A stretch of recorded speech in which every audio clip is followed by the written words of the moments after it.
என்ன நீங்க பாட்டுக்கு போயிட்டே இருக்கீங்க? யார பார்க்கணும்? மேடம், எஸ்பி மேடம் பார்க்கணும். அவங்க எல்லாம் கிளம்பிட்டாங்க. என்ன?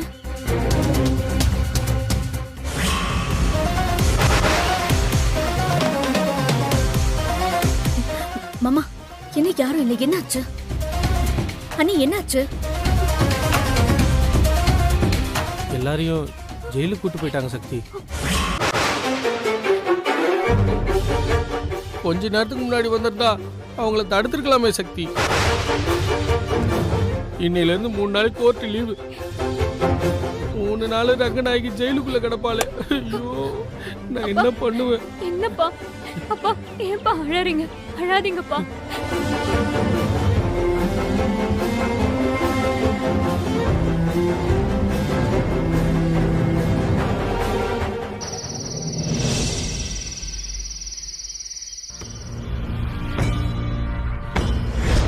இதுவரைக்கும் நீ பார்த்த மீனாட்சி வேற. இனிமே நீ பார்க்க போறது புது மீனாட்சி. அத ஞாபகம் வச்சுக்கோ. இன்னையில இருந்து உனக்கு அழிவு காலம் தொடங்கிருச்சு. உன்னோட பண திமிருக்கும் ஆணவத்துக்கும் ஒரு முற்றுப்புள்ளி வைக்க போறேன். இன்னும் 3 மாசத்துல நீ இடிச்சு தள்ளின வீட்டை விட ஒரு பெரிய வீட்டை கட்டி, நீ இடிச்சு தள்ளின என்னோட மெஸ்ஸை விட ஒரு பெரிய ஹோட்டலை கட்டி, உன் கண்ணு முன்னாடியே நானும் என் பொண்ணுங்களும் நல்லா வாழ்ந்து காட்டுவோம். இது இந்த மீனாட்சியோட சபதம்.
வாங்க மேடம், உட்காருங்க.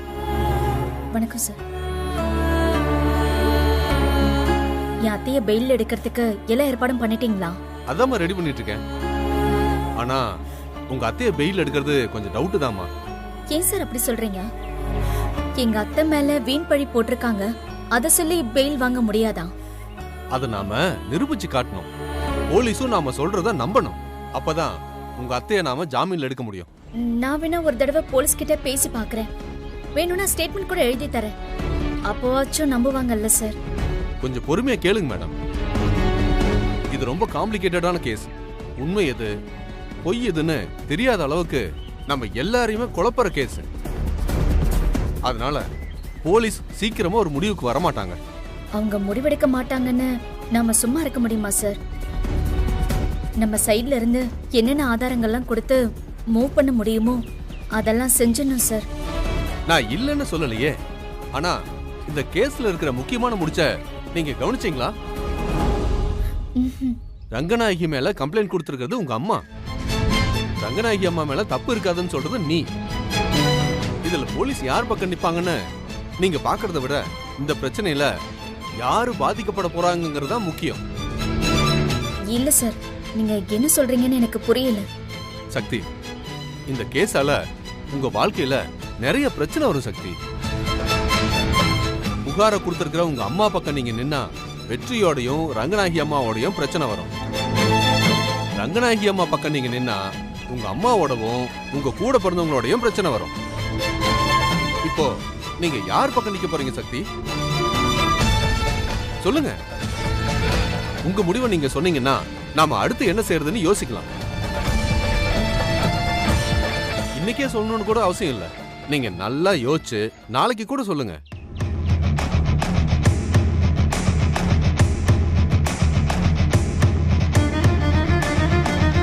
நான் நல்லா யோசிச்சிட்டேன் சார். நான் என் அத்தை பக்கம் தான் நிக்க போறேன். என் அத்தைய பகடக்காயா பயன்படுத்தி புஷ்ப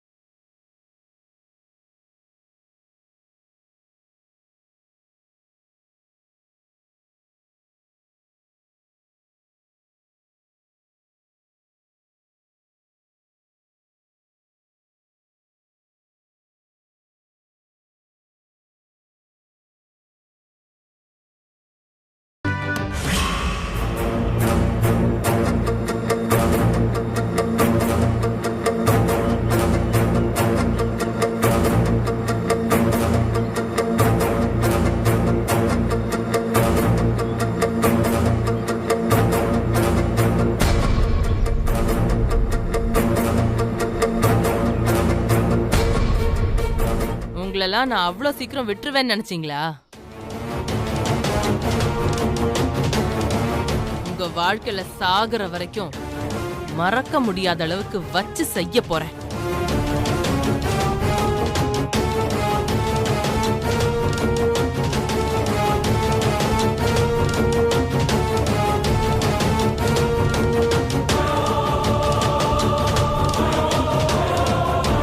இன்னைக்கு மறுபடியும் இவங்களை கோர்ட்ல ஒப்படைக்கணும். அப்படி ஒப்படைச்சிட்டு உடனே இவங்களை நம்ம கஸ்டடியில் எடுக்கணும். அதுக்கு என்னென்ன மாதிரி டீடைல்ஸ் தேவையோ அது எல்லாத்தையும் ப்ராப்பரா பண்ணிடுங்க. Okay madam.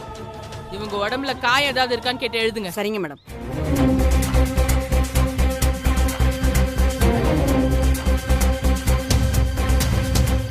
சொல்லுமா, உடம்புல ஏதாவது காயம் இருக்கா?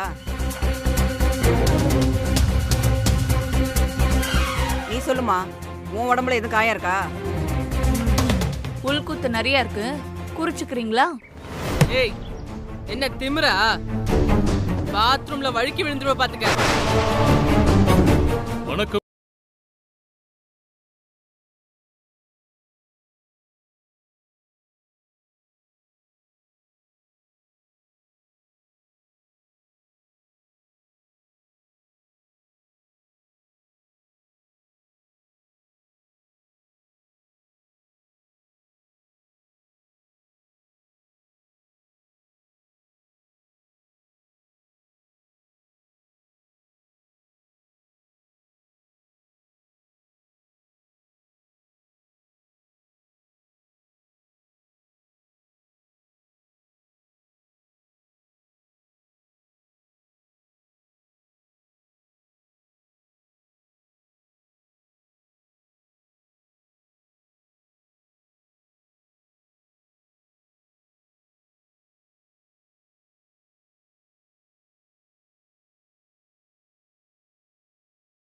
ஏன் இந்த சின்ன போலீஸ் ஸ்டேஷனுக்கு வந்திருக்கீங்க?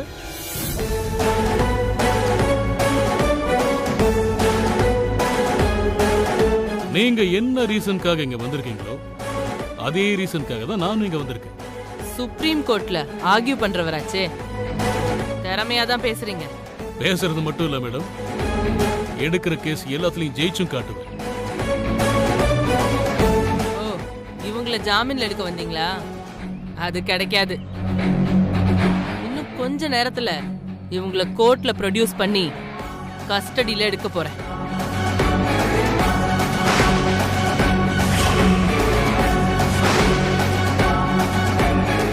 நிக்கிறாளே கந்துவட்டி ரங்கநாயகி, இவ பண்ண காரியம் உங்களுக்கே தெரிஞ்சிருக்குமே. பக்கத்துல நிக்கிறாளே பூஜா, இவ மேல ஒரு கொலை கேஸ் இருக்கு. அதுக்கப்புறம் இங்க நிக்கிறவங்க எல்லாம் குண்டாசுன்னு வச்சுக்கலாம். இவங்களெல்லாம் நீங்க ஜாமீன்ல எடுக்க போறீங்களா?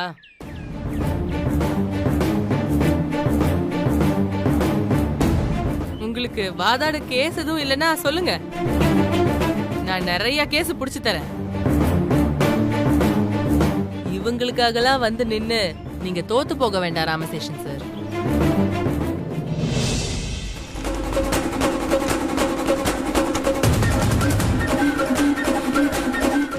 கோர்ட் ஆர்டர் மேடம், படிச்சு பாருங்க.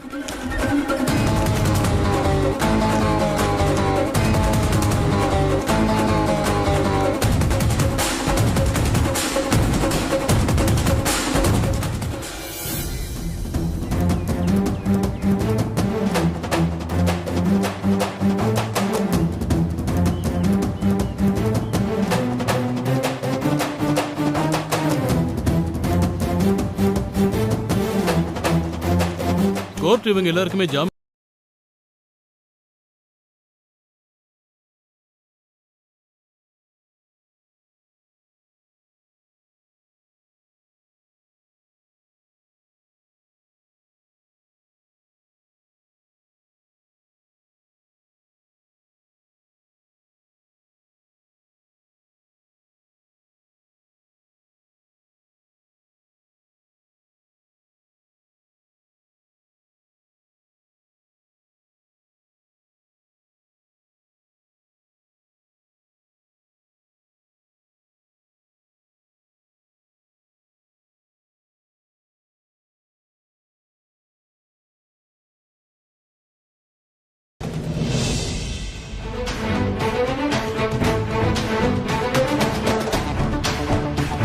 எப்படியோ வெளியே கொண்டு வந்துட்டீங்க சார். உங்களுக்கு எப்படி நன்றி சொல்றதுன்னே தெரியல.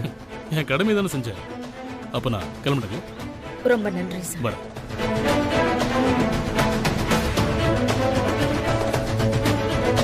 போலாம்.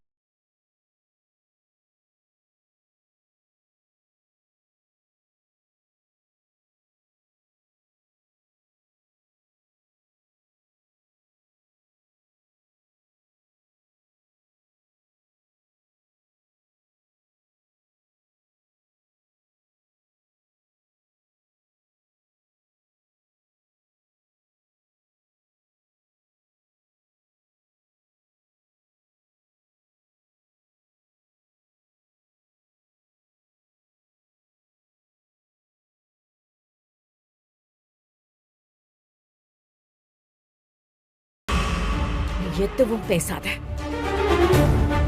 உன் அம்மாக்காரி கம்ப்ளைண்ட் கொடுத்து என்ன உள்ள தூக்கி வைப்பா. எப்படிய நல்லவ மாதிரி ஜாமீன் எடுக்க வருவியா? பாரு, இந்த விளையாட்டெல்லாம் என்கிட்ட வச்சுக்காத. வெற்றி, ஏன் இப்படி எல்லாம் பேசுறாங்க? நான் என்ன சொல்ல வரேன்னா, சக்தி கொஞ்சம் சும்மா இருக்கியா? ஏய், அவகிட்ட என்ன பேச்சு வேண்டி கிடக்கு? அன்னைக்கு என்னடானா இவ அக்காக்காரி கேஸ் கொடுத்து என்ன உள்ள தூக்கி உட்கார வச்சா. இப்போ இவங்க 3 பேரும் சேர்ந்து கேஸ் கொடுத்து என்ன உள்ள தூக்கி வச்சாங்க. அடுத்து என்ன, இவ என் மேல கேஸ் கொடுக்க போறாளா? குடுக்கட்டும்டா, குடுக்கட்டும். என் மேல என்ன கேஸ் வேணாலும் குடுக்கட்டும். அதுக்கெல்லாம் நான் பயந்தவ கிடையாது. அம்மா, இப்ப ஏன் இவ்வளவு டென்ஷனா வரீங்க? கொஞ்சம் அமைதியா இருங்க. ஏய், இதெல்லாம் போய் உன் மாமியார் கிட்ட சொல்லு. அவங்க அமைதியா இருந்திருந்தா நான் ஜெயில 3 நாள் கழித்து நிற்க மாட்டேன்ல. கையில விலங்கோட தெரு தெருவா அவமானப்படுற நிலைமை எனக்கு வந்திருக்குமா?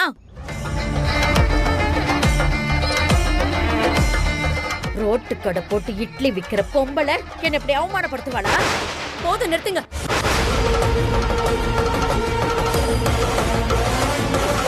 ரோட்டு கடை போட்டு வியாபாரம் பண்றவங்க தான் நாங்க. ஆனா உங்கள மாதிரி சோத்துல மண்ணள்ளி போடுறவங்க நாங்க இல்ல. சக்தி சும்மா ரேண்டி. வெற்றி, என்ன பேச விடு. நீங்க என்ன பார்த்து நல்லவளான்னு கேட்டீங்கல்ல, நீங்க நல்லவங்களா? சொல்லுங்க பாப்போம்.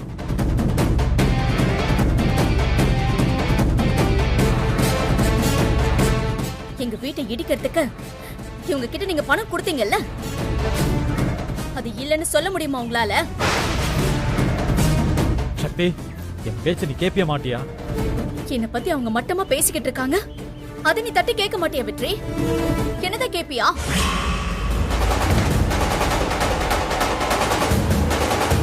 ஏன் அமைதியா இருக்கீங்க? சொல்லுங்க, நான் உங்களுக்கு என்ன துரோகம் செஞ்சேன்? சொல்லுங்க, எதுக்காக எங்க வீட்டை இடிக்க சொன்னீங்க?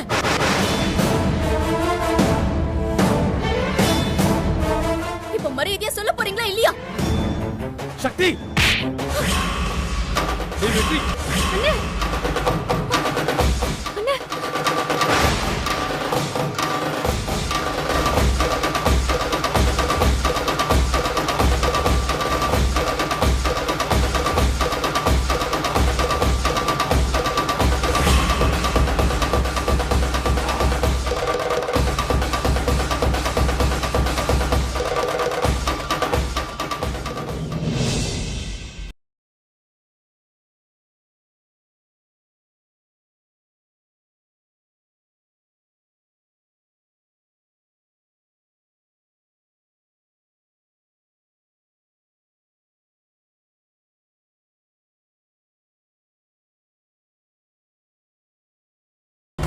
கேடா, என் கையில விலங்க போட்டு தெரு தெருவா நடக்க வச்சு கூட்டிட்டு வந்தாங்கடா.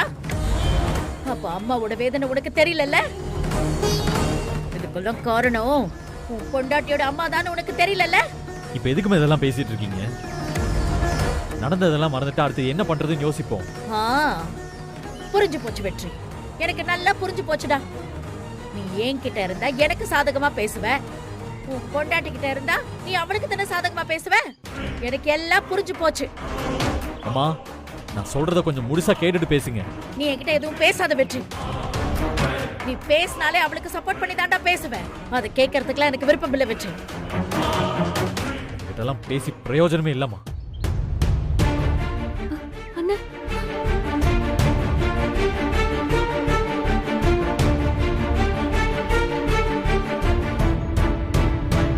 ரங்கநாயகி, நம்ம கிளம்பலாம், வீட்டுக்கு போலாம்.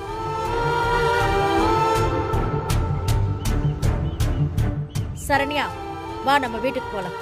எது நம்ம வீடு? நீங்க இருக்க வீடா? அந்த வீட்டுக்கு நான் வர போறதில்ல. நீங்க இல்லாத இந்த 3 நாளும் அப்பாக்கு துணையா இருக்கணும் தான் நான் அங்க போய் இருந்தேன். இனிமே அந்த வீட்டு வாசப்படியை நான் மிதிக்க மாட்டேனே. ஏண்டி, உன்னை இந்த அளவுக்கு மாத்தி வச்சிருக்காளா அவ? மா, யாரும் என்ன மாத்தல, நீதான் ரொம்ப மாறி போயிருக்க. புள்ளத்தாச்சு பொண்ணாச்சு, அம்மா கூட வந்து இருன்னு பாசமா கூப்பிட்டா நீ பாட்டுக்கு இஷ்டத்துக்கு உன் வாய்க்கு வந்தபடி பேசிட்டு போயிட்டே இருக்க. இத பாருடி, இன்னொரு தடவை என் மூஞ்சில குடிக்காத, எங்கேயோ போய் தொலை.